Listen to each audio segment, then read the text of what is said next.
Hello, my name is Nathan Taylor, otherwise known as Sockmatician, and this is a double knitting tutorial.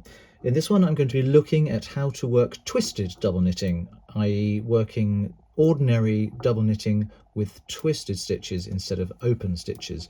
As you can see, stitches lie in the work either open like this or with these two legs crossed, and that would be a twisted stitch. The important thing about twisted stitches and open stitches is if you work through the leading leg, which is the leg nearest the needle tip. Can you see how the stitch is mounted there?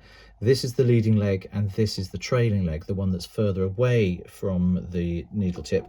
If you work through the leading leg of the stitch, whether it's knit or purl, and whether the stitch is either mounted with its right leg in front or behind, as long as I go via that leading leg, I will always end up with an open stitch.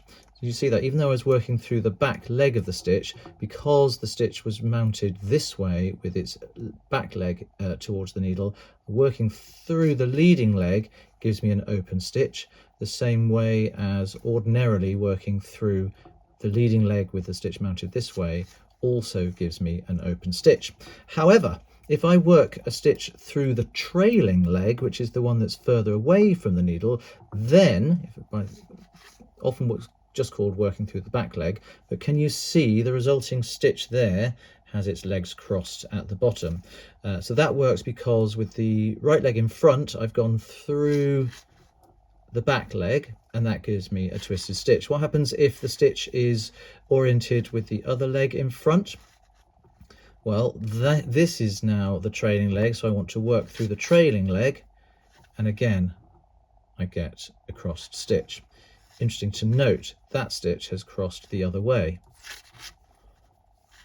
So that stitch has crossed with the right leg pointing over towards the left, but if the stitch were mounted the other way and I knit through that leg, it's now got the left leg of the stitch crossing over towards the right. That's a minor point, but it's fundamental to the art of working in twisted double knitting.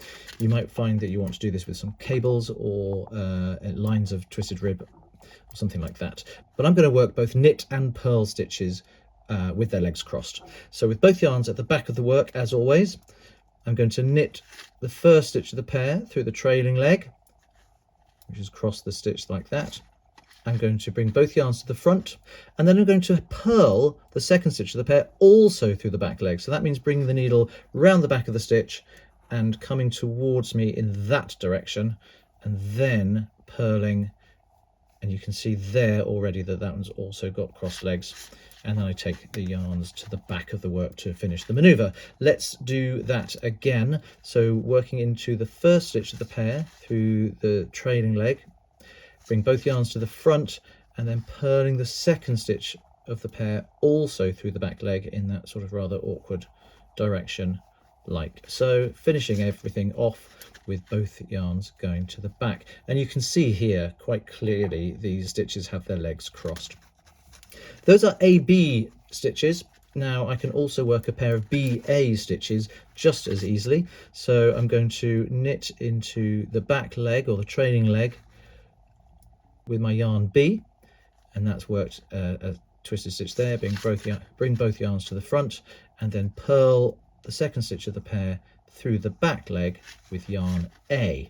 So all the maneuvers are exactly the same, finishing off of course by taking your yarns to the back. It's just that I've switched the colours over, so instead of AB, AB, I've now got BA resulting in the work, and all of those stitches below are twisted, and that's how you work twisted DK.